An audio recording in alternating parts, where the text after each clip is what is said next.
Marty St. Louis said all the right things to start the preseason. He wanted his team to be better prepared. He wanted them to get out to faster starts. Okay? But apparently they're going to wait till October 8th anyway, because tonight against the Toronto Maple Leafs AHL team that they brought to the Bell Center, there was no start. The Canadiens had nothing to respond to basically the fourth line of the Toronto Maple Leafs, which dominated the hockey game. Time for some puck talk on the postgame show.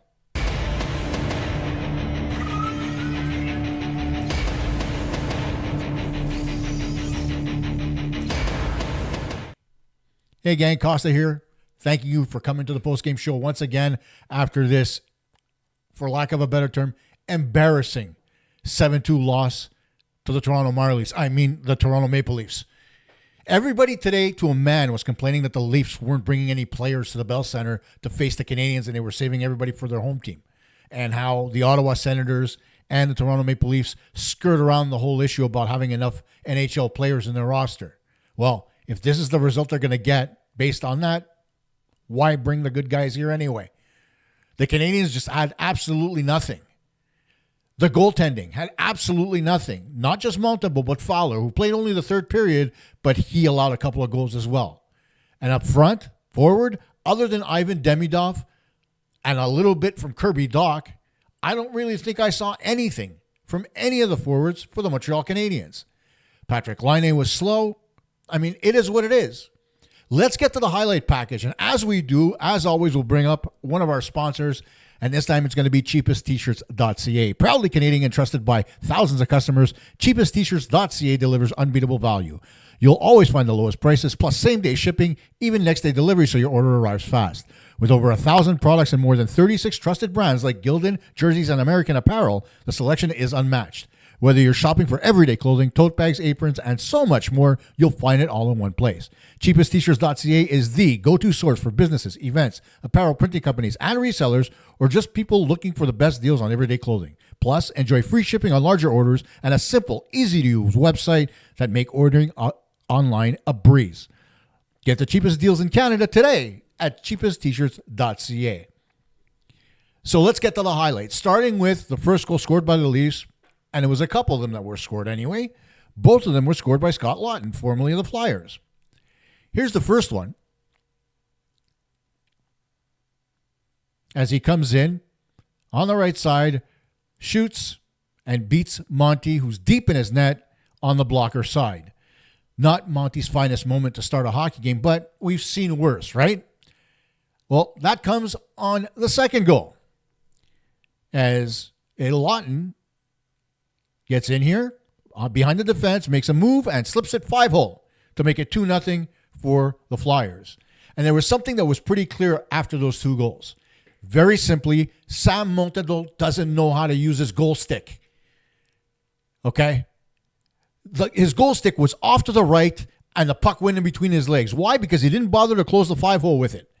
And it's a theme that I've been talking about since last season, but nobody seems to want to listen. Sam Montembeault starts every shift with a stick 1.5 feet in the air. When he goes down, it never touches the ice. And when he moves side to side, he doesn't lead his movement with it, which leaves his 5-hole vulnerable. There, case in point, puck slips between his legs through the pads and into the net to make it 2-0 for the Toronto Maple Leafs. Now, everything wasn't exactly lost at that point because the Canadiens were still in the hockey game at 2-0. And just a few minutes later, the Canadiens got a power play, and Mike Matheson got the point, fakes the pass, shoots, and scores.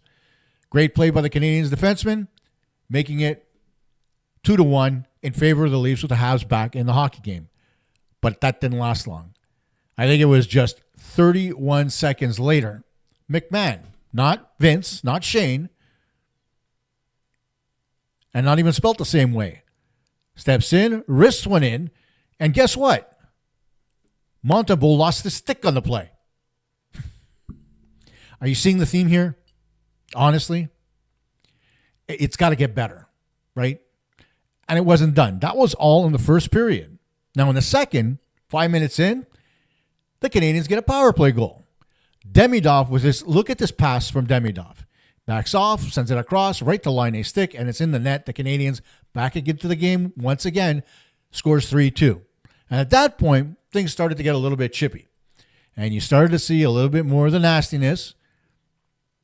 Here, you see, is that Davidson? Yeah, it is. Always Davidson in the middle of it, along with Jacky. They're getting into it, roughing it up. And then again here, they go again. Same guys in there, getting their noses dirty. And that's okay. It's about the only impression they left in this hockey game because, man, that line was putrid. Holy. Absolutely useless defensively. And it's something that I mentioned in the last game as well, where I was saying that Tuck and Jacky were having trouble getting the puck out of their own zone at 5-on-5. It happened again tonight. In that zone, nonstop, and it didn't help that the Canadiens also lost Noah Dobson in the second, never came out in the third, and David Reinbacher. So the Canadiens essentially ended up finishing the game with just 4 defensemen. And then it was the Steven Lorentz show. The who?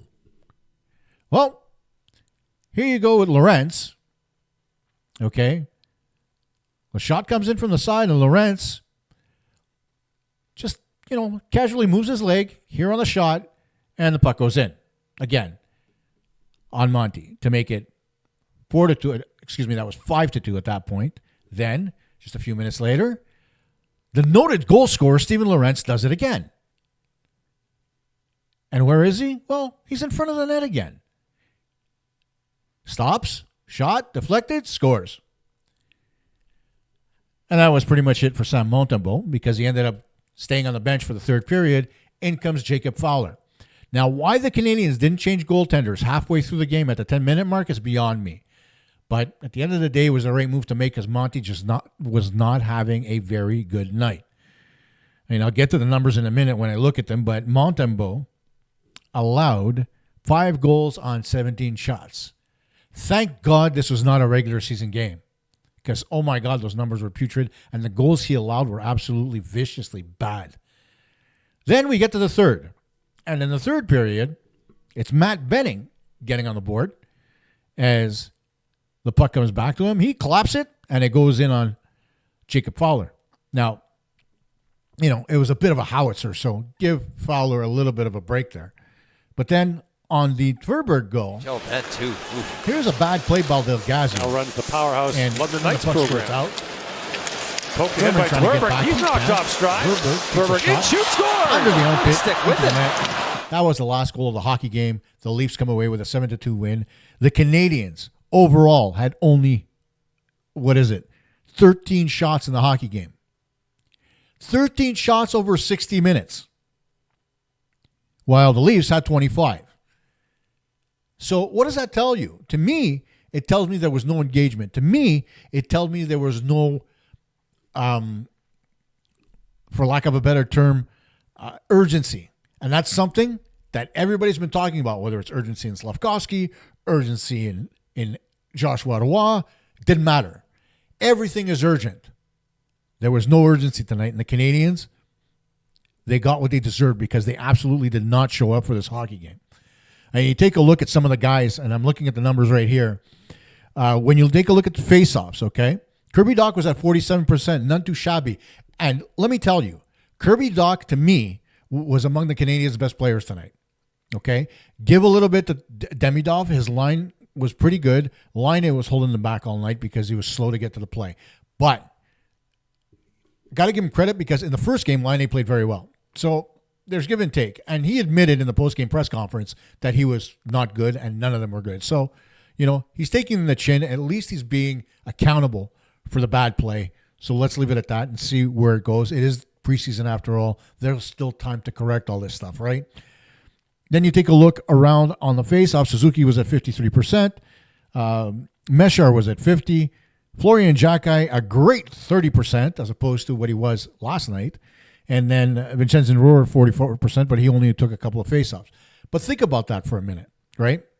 Rohr was another guy who was very noticeable on the ice. He was making things happen in the offensive zone whenever he was out there, but he needed help. He was playing alongside Davidson and Jacky, and they just didn't give him any support offensively. The issue was, to me, it looked like those two guys were more interested in roughing it up with the Leafs than playing hockey. And they ended up on the wrong side of the stick when it came to that. No fights, but Jack-Eye getting pulled out of a scrum, the only guy getting a penalty, putting the Leafs on a power play. It's just one of those things in the preseason that referees, veteran referees especially, will do to temper things down. And Eric Furlack is known for that. So Jack-Eye gets caught, Leafs get a power play, boom, they score another goal. It's just karma at that point. But you take a look up and down, and as I look at these names, Mike Matheson was good. Caulfield, to me, was invisible tonight, as was Nick Suzuki and Uli Slafkovsky. They didn't generate much.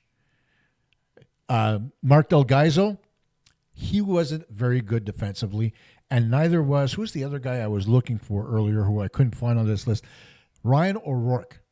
O'Rourke was responsible for the mistake that led to the first goal of the hockey game by Scott Laughton. Normally, when you're being pressured by a forward, the last thing you want to do when he's inside of you, meaning that he's towards the middle of the ice, is try to make a pass in that direction. That's exactly what O'Rourke did. He tried to go cross ice with a pass. Laughton blocked it. O'Rourke was flat-footed, and he managed to get in and get a step and get a break. Normally what you do, whether you like it or not, is in order to make the right play and a high percentage play, when you're on the boards and somebody's pressuring you on the inside, what you do is you take the puck and you put it off the boards down into the corner. It's simple hockey. It's what they tell you to do because you don't want to be caught as the last guy back on an odd man rush, and that's what happened to O'Rourke. And then Del Gaizo, on the Tverberg goal, tries to spin and make a move on the far side and just absolutely gives up the puck and leads to that chance by Tverberg. It left Klurman flat-footed again. Klurman trying to get back but doesn't have the speed to do it. And lo and behold, the puck's in the back of the net again. So what is there to say at this point? Well, cuts are going to be coming. I foresee the Canadiens playing the game on Saturday night in Toronto and then cutting a few guys. They may very well do something tomorrow because I wouldn't be surprised if, they take a bunch of guys and say, you know what, see you later. It's time for you to go back to the AHL and work with Pascal Vincent for a little bit of time. One of those guys is going to be Florian Jack-Eye. He's got to work on his D. He may be good offensively, but he needs to work on his D. And it's not so much, I would say, a lack of comprehension. It's more timing because he's not reacting quick enough to what's happening at NHL speeds, even if the guys that he's playing against are AHL hockey players. The reaction time just wasn't there tonight. Same thing for Davidson. Davidson might be a tough guy, but he's slow and he is not good in his own zone. So, hasta luego, my friend. Back to the Laval you go. Klurman, another guy, not very good defensively. I mean, send him back. Philip Meshar, we know he's not going to make the team, so he can go back to Laval as well. And the one guy I was expecting more from tonight, and we saw glimpses, but it wasn't consistent, was Joshua Roy. And he did it again. When everybody was saying Joshua Roy had to, and I mean had to, do more, he didn't. And that was a problem. And as we talk about problems, how about somebody that solves problems quickly? And that is our other sponsor, instacustoms.com. And when you talk about InstaCustoms, they're your number one destination for custom apparel printing. They're the highest rated print shop in Canada with over 3,000 Google reviews, a 4.9 star rating, and they were nominated for a 2024 Canadian Business Choice Award. They print on your favorite clothing, t-shirts, hoodies, polos, plus hats, beanies, tote bags, or even coffee and travel mugs. And yes, they even offer embroidery. Most orders are printed and shipped the very same day, and large orders in less than 3 days with free shipping. Open 7 days a week. They're located downtown on Stanley Street. Easy to remember because it ties in with the Habs' ultimate goal, the Stanley Cup. So whether it's for yourself, a loved one, or your business, trust InstaCustoms. Visit us in person or order online at instacustoms.com. And so there you have it. That's pretty much the hockey game. Our guys were not nearly as hungry or as good as the Leafs. And that's a problem. But the bigger problem? The lack of a start. Coming out flat when your coach is saying otherwise and wants you to do better. So, time for my favorite segment. Asti de crise de tabarnak, asti de calice de vierge. Asti de crise de tabarnak, asti de calice de vierge. Kept on singing because he's so frustrated. But let's get to the most important part of this hockey game, and that is embarrassing your coach. Marty St. Louis has been working really hard with these guys, whether it's one-on-one, as a group, whatever the case is. He's come out, he's defended them, he's talked about how well they've worked, he's said all the right things to give them the absolute, to give everybody the impression that these guys are ready to go. And what happens? You get a start like tonight. And when that happens, the easiest thing to do is fold up the tent. You see that your goaltender is not playing well. You see that your defense is having a rough time. Your young guys aren't playing well. So it's like, okay, you know what? Veterans, we're all going to just sit down and shit the bed. Well, that's not how it works in hockey. In hockey, when push comes to shove, you push. And you push hard and you push back. And that's not what happened. Even if it is an exhibition game, I don't care. You're trying to put your best foot forward as a coaching staff and as players. You know? You've got guys in post-game interviews saying, oh, you know what? We didn't play well tonight. We're going to watch some video and we'll be better next time. That's not good enough.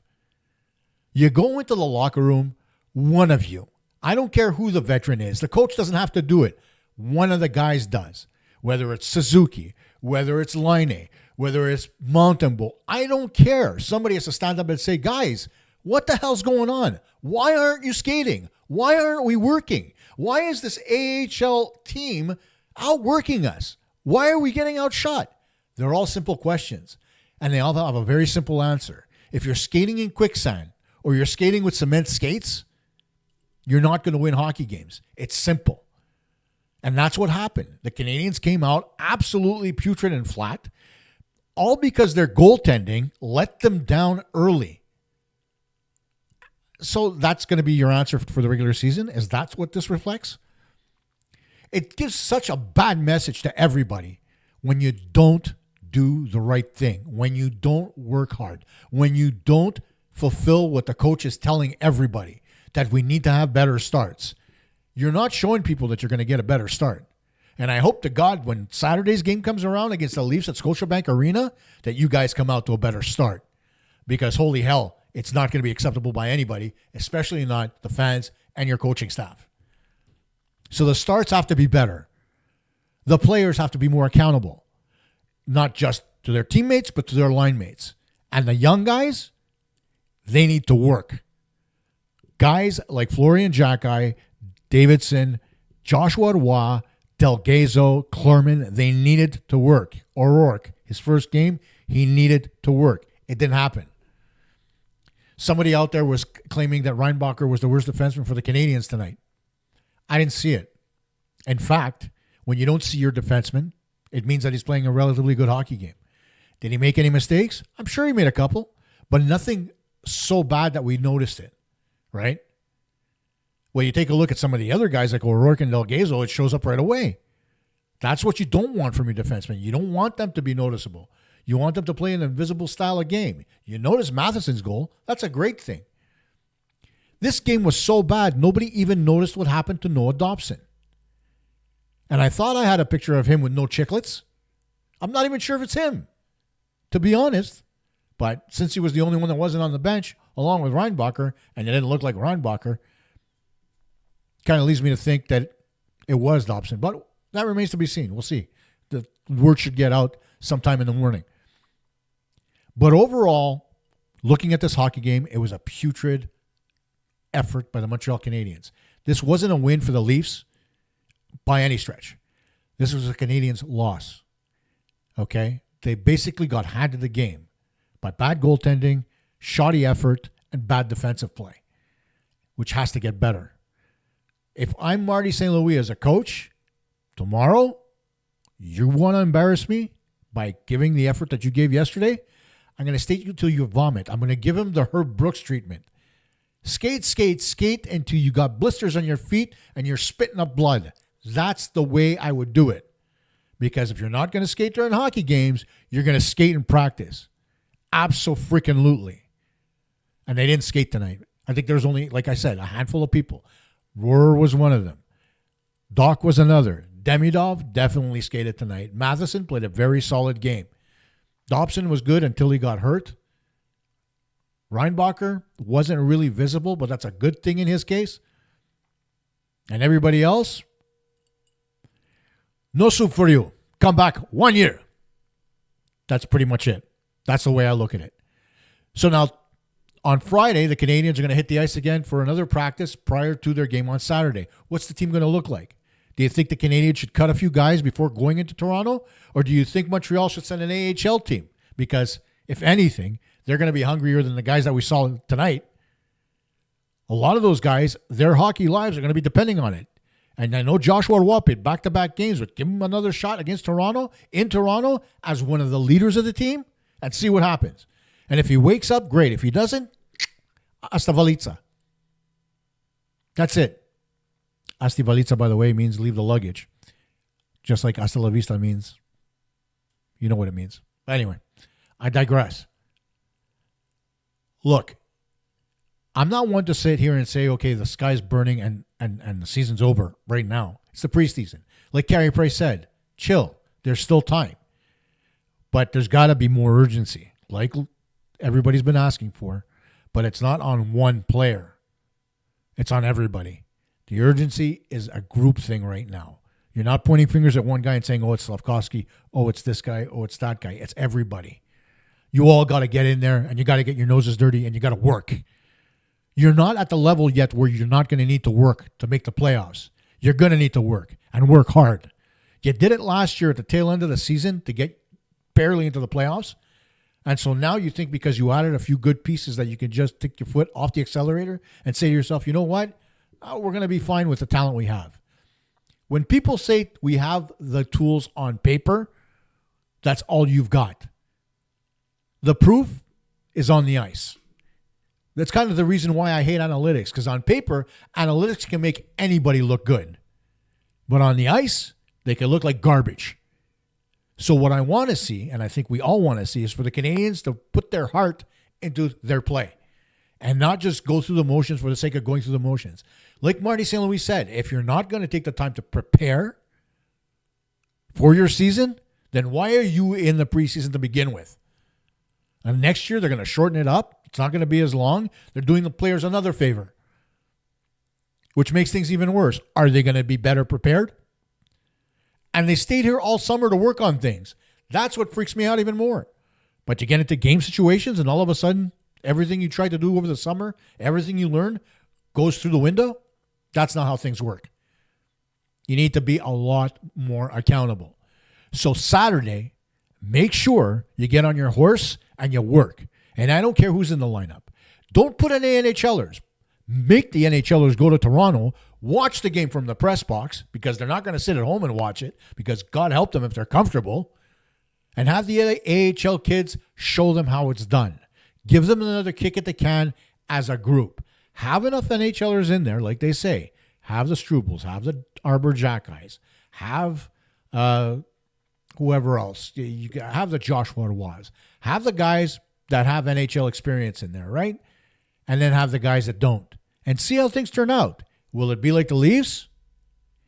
I would venture to guess that you'd probably get a better effort out of them, because the Leafs forwards, they may very well just do the same thing the Canadiens forwards did. But man, oh man, I could have watched paint dry tonight and I would have been more entertained than this hockey game. And that bothers me. So let's see what happens. Marty's going to adjust things. I have faith in Marty St. Louis and the work that he's done and the work that he's going to continue to do with this hockey club. But it's up to the players. They've got to work for their coach. They can't just make it, oh, you know what? I heard what Marty said, but we didn't execute tonight. I'm going to go to the video and we're going to fix things up. That's not the answer. The answer, like I said, happens on the ice. Tell me what you think. I know everybody's going to say Line A was a dud tonight, and you're probably right. But why did the Suzuki line disappear when they were so good after the first game? Why did the young kids not do anything out there? Why did Florian Xhekaj and Davidson look so bad? There's got to be an explanation. So put it in the comments, ask the questions, and let me know. And by all means, about the goaltenders, if you have a question about goaltending in and of itself, ask me. I've worked with goalies my entire life. My daughter will be the first one to tell you how much I made her into a goaltender. I know what I'm talking about when it comes to goalies. So ask away. Feel free. And we'll talk tomorrow. See you then.